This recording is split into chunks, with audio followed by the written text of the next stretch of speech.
السلام علیکم ورحمۃ اللہ وبرکاتہ۔ جی آج ہماری تیسری نشست ہے۔ الحمدللہ 2 نشستیں ہوئی ہے۔ روزوں کے متعلق تقریباً مسائل آپ حضرات کے سامنے رکھے گئے ہیں۔ آج ہمیں جاننا ہے فدیہ کسے دینا ہے، یعنی فدیہ کون دے گا اور فدیہ کیا چیز ہے۔ تو دیکھیے، سب سے پہلے یہ 3 اصطلاحیں سمجھ جائیں۔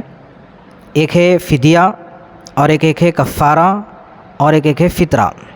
فطرے کے بارے میں ہم سب جانتے ہیں کہ فطرہ جو رمضان کی عید سے پہلے ہم لوگ ادا کرتے ہیں، جو ہر مسلمان پر، خواہ وہ مسلمان بالغ ہو یا نابالغ ہو، یعنی بڑا ہو یا بچہ ہو، مرد ہو یا عورت ہو، آزاد ہو یا غلام ہو، ہر ایک کے لیے فطرانہ ادا کرنا واجب ہے۔ یہاں تک کہ اگر کوئی بچہ عید کے دن صبح صادق سے پہلے پیدا ہوا تو اس کی طرف سے بھی صدقہ فطر نکالنا ہوتا ہے۔ تو خیر، اس کے مسائل انشاءاللہ آئندہ آئیں گے، صدقہ فطر کتنا ہے، کیا ہے۔ آج ہمیں پھر دوسری چیز ہے کفارہ۔ کفارے کے بارے میں اس سے پہلے بات آئی تھی کہ کفارہ اس شخص کے لیے ہے جو شخص روزہ رکھ کر جان بوجھ کر روزہ توڑ دے۔ اس کے واسطے شریعت کی طرف سے یہ سزا دی گئی ہے کہ وہ مسلسل 2 مہینے تک روزہ رکھے گا، اور ایسے مسلسل رکھے گا کہ اگر درمیان میں کہیں کوئی روزہ چھوٹ گیا یا روزہ ٹوٹ گیا تو پھر سے اس کو دوبارہ کنٹینیو 2 مہینے لگاتار روزے رکھنے پڑیں گے۔ یہ اس کے ایسے سزا ہے۔ اگر روزہ رکھنے کی اس کے اندر طاقت نہیں ہے تو پھر 60 مسکینوں کو 2 وقت کا کھانا کھلانا ہے۔ یہ ہے کفارہ۔ تو 2 چیزیں آ گئی، ایک ہے فطرہ اور ایک ہے کفارہ۔ تیسری چیز جو ہمیں سمجھنا ہے وہ ہے فدیہ۔ دیکھیے، فدیہ پہلے سمجھے کہ یہ کون دے گا۔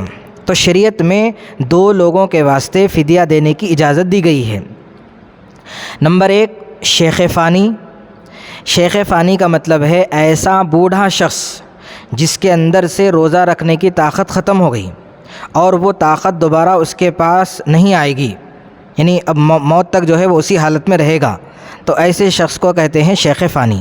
ایسے شخص کے لیے، شیخ فانی کے لیے شریعت میں اجازت دی گئی ہے کہ وہ روزہ نہ رکھیں، بلکہ ہر روزے کے بدلے میں ایک فدیہ دیتا جائے۔ تو وہ جو فدیہ دینا وہ روزے کے مقابلے میں برابر ہو جائے گا۔ اسی طریقے سے دوسرا شخص ہے دائم المریض۔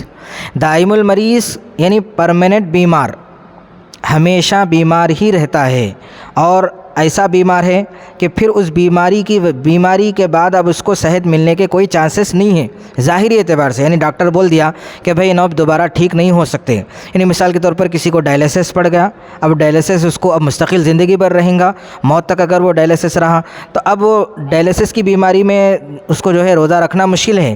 تو ایسا شخص کیا کر سکتا ہے کہ وہ ایک روزے کے بدلے میں فدیہ دے دے، یا اس کے علاوہ کوئی اور بیماری ایسی ہے جیسے کینسر وغیرہ، کوئی بھی بیماری ہے لیکن بڑی بیماری ہے اور اس بیماری سے اب اس کو دوبارہ صحت ملنے کے کوئی چانسز نہیں ہیں، اس کو کہتے ہیں دائم المریض، یعنی بعد میں وہ جا کر صحت مند نہیں ہوگا۔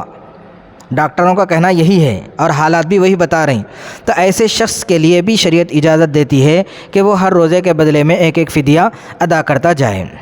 لیکن اس شخص کے بارے میں یہ بھی ذہن میں رکھنا ہے کہ اب اس کی پرماننٹ بیمار تھا انہیں، لیکن اللہ کا فضل و کرم ایسا ہوا کہ پھر اس کو صحت مل گئی۔ اب اس کو جتنے دن صحت رہے گی، اور یعنی اس کو جتنے دن کا موقع ملے گا صحت کے زمانے کا، تو جتنے روزے چھوٹ گئے تھے ان روزوں کی پھر سے وہ قضا کرے گا۔ فدیہ دے دیا تھا لیکن پھر بعد میں اللہ نے صحت دے دیا، تو صحت دینے کی وجہ سے پھر جو روزے چھوٹ گئے تھے ان روزوں کی پھر سے وہ قضا کرے گا۔ جو فدیہ دے دیا تھا تو خیر اس کا ثواب اس کو ملے گا، لیکن اب وہ فدیہ اب روزوں کے برابر نہیں ہو سکتے۔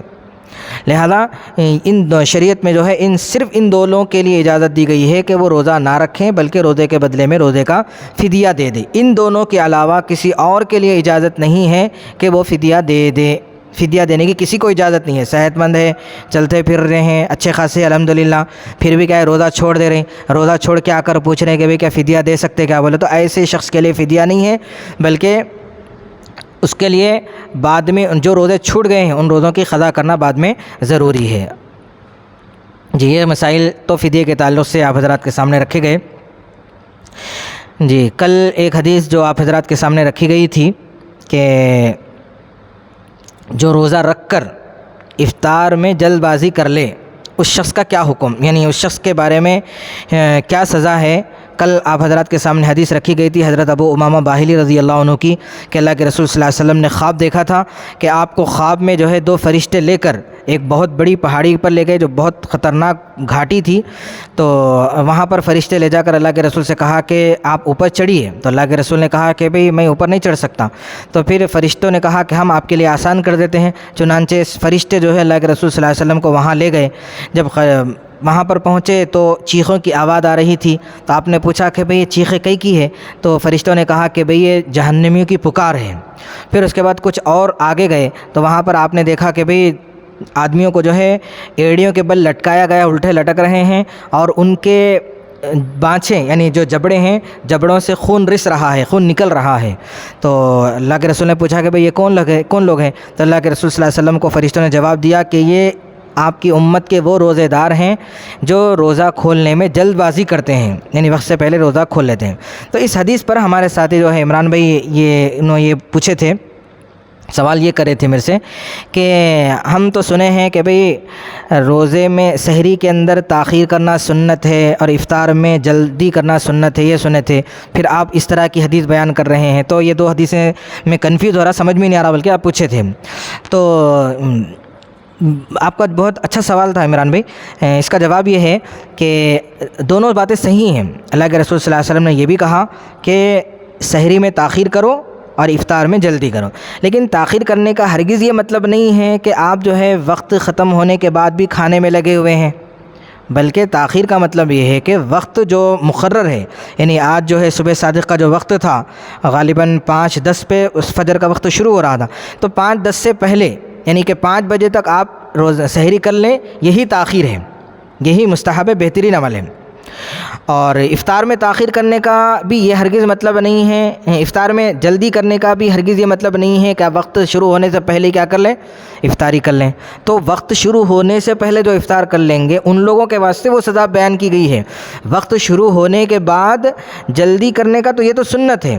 یہاں تو اللہ کے رسول صلی اللہ علیہ وسلم نے یوں فرمایا کہ میری امت خیر پر اس وقت تک رہے گی جب تک وہ افطاری میں جلدی کرے گی۔ تو اب اس کا مطلب یہ ہے کہ بھئی افطار کا وقت ہونے کے بعد یعنی غروب آفتاب ہونے کے بعد افطاری کرنے میں جلدی کرنا ہے، تاخیر نہیں کرنا ہے، اتنی تاخیر کہ بھئی آپ وقت شروع ہو جانے کے بعد بھی، غروب ہو جانے کے بعد بھی آپ اتنا پورا نماز پڑھ رہے ہیں، پھر اس کے بعد بہت دیر کر کے تاخیر کر کے افطار کر رہے ہیں، یہ صحیح نہیں ہے۔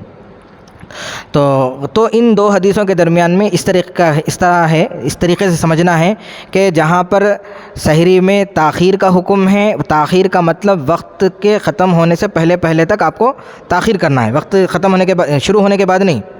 اسی طریقے سے غروب آفتاب کے فوراً بعد آپ کو افطاری کر لینا ہے، غروب آفتاب سے پہلے نہیں کرنا ہے۔ تو وہ جو سزا حدیث میں بیان کی گئی ہے وہ غروب آفتاب سے پہلے روزہ کھول لینے والوں کے واسطے بیان کی گئی ہے۔ ٹھیک ہے، ابھی کسی کا سوال؟ ٹھیک۔